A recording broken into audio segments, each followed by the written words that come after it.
Buenos días, vamos a orar. Padre, en el nombre de Jesús, abre nuestros sentidos espirituales y nuestro corazón. Haz que entendamos tu palabra y sobre todo que la hagamos por obra. Y te pedimos también en el nombre de Jesús que traigas nuestros pensamientos y nuestros sentimientos cautivos a tu palabra y a la acción del Espíritu Santo sobre nuestras vidas. Y que el demonio no se robe nada que tengamos como un incremento en nuestra espiritualidad.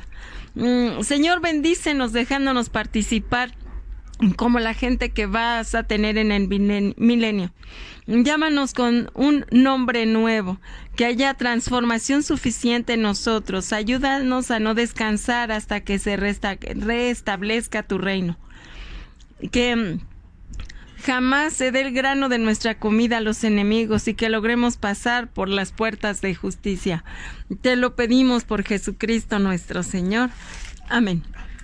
Te pedimos también en el nombre de Jesús que no sea yo hablando, sino tú en esta lectura y en todas las demás. Te lo pedimos por Jesucristo nuestro Señor. Amén. Bueno, el día de hoy vamos a leer una lectura muy especial y yo creo que la vamos a tener que partir en dos porque está un poquito larga. Es Jesús y la Samaritana. Es Juan 4. Dice, el Señor se enteró de que los fariseos tenían noticias de él. Se decía que Jesús bautizaba y atraía más discípulos que Juan, aunque de hecho no bautizaba a Jesús sino sus discípulos. Bueno, podemos ver aquí que el ministerio de Jesús había empezado con el bautismo, es decir, bautizaba a las personas así como Juan. Así también él bautizaba a las personas, pero bueno, ya vimos que no él, sino sus discípulos. Más después, ya empezó su ministerio de ir hasta Galilea a empezar a hablar del Evangelio. Y bueno, sigamos. Jesús decidió entonces abandonar Judea y volvió a Galilea. Para esto tenía que pasar por el país de Samaria. Y fue así como llegó a un pueblo de Samaria llamado Sicar, cerca de la tierra de Jacob, que dio a su hijo José, y allí se encuentra el pozo de Jacob. Así es. Bueno, para esto creo que ya les he dicho que se dividió.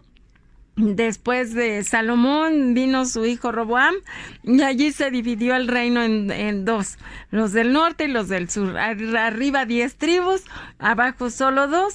Y bueno, la capital del norte era Samaria, la capital del sur era Jerusalén. Y bueno, resulta que él iba a Galilea. Galilea queda al norte, donde es, hagan de cuenta, como si fuera un sector. Allá vivía Jesús en Nazaret. Nazaret correspondía a Galilea, como si fuera un pueblito de un municipio, ¿no?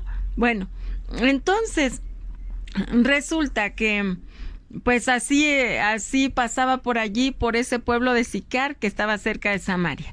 Y continuamos, dice, Jesús, cansado por la caminata, se sentó al borde del pozo. Era cerca del mediodía. Fue entonces cuando una mujer samaritana llegó para sacar agua y Jesús le dijo, dame de beber. Los discípulos se habían ido al pueblo para comprar algo que comer. Muy bien. Entonces los demás se van por las tortas, ¿verdad? Van a comprar algo para comer. Mientras tanto, él se queda allí en el pozo. Y bueno, vamos a continuar leyendo. Dice, la samaritana le dijo, ¿cómo tú que eres judío? Dice, era cerca del mediodía, fue entonces cuando una mujer samaritana llegó a sacar agua y Jesús le dijo, dame de beber. Los discípulos se habían ido al pueblo para comprar algo de comer. La samaritana le dijo, ¿cómo tú que eres judío me pides de beber a mí que soy una mujer samaritana? Se sabe que los judíos no tratan con los samaritanos. Jesús le dijo, si conocieras el don de Dios, si supieras quién es el que te pide de beber, tú misma le pedirías agua viva y él te la daría. Bueno, entonces le pide agua a esa mujer y ella le dice, ¿sabes qué? Sí te voy a dar agua, pero pues ¿cómo tú me pides agua si tú eres judío? Así como que si tú vienes del sur, ¿por qué me estás pidiendo agua a mí? ¿No sabes que somos enemigos? Casi le está diciendo. Entonces, por favor, tú sabes que somos enemigos, entonces ¿por qué me estás pidiendo agua a mí, verdad? Y entonces todavía Jesús le dice, mira, yo te puedo dar agua viva, y si tú supieras con quién estás hablando, pues hasta me pedirías agua a mí. Y entonces ella se queda así como que, a ver, me estás pidiendo agua porque no traes ni en qué sacarla, y ahorita ya hasta tú me quieres dar agua a mí. Claro que lo que habla Jesús siempre es de manera espiritual y no de manera física. Y dice, ella le dijo, Señor, no tienes con qué sacar agua y el pozo es profundo. ¿Dónde vas a conseguir esa agua viva? Nuestro antepasado Jacob nos dio este pozo, del cual bebió él y sus hijos y sus animales. ¿Eras acaso más grande que él? Así es. Entonces, ¿cómo iba a ser que le iban a dar a él que le iban a dar a él pues esa agua? Bueno, más bien a ella, ¿cómo le iban a dar esa agua si él no tenía con qué dársela, verdad? De tal manera que él pues estaba hablando, les digo, de un agua diferente.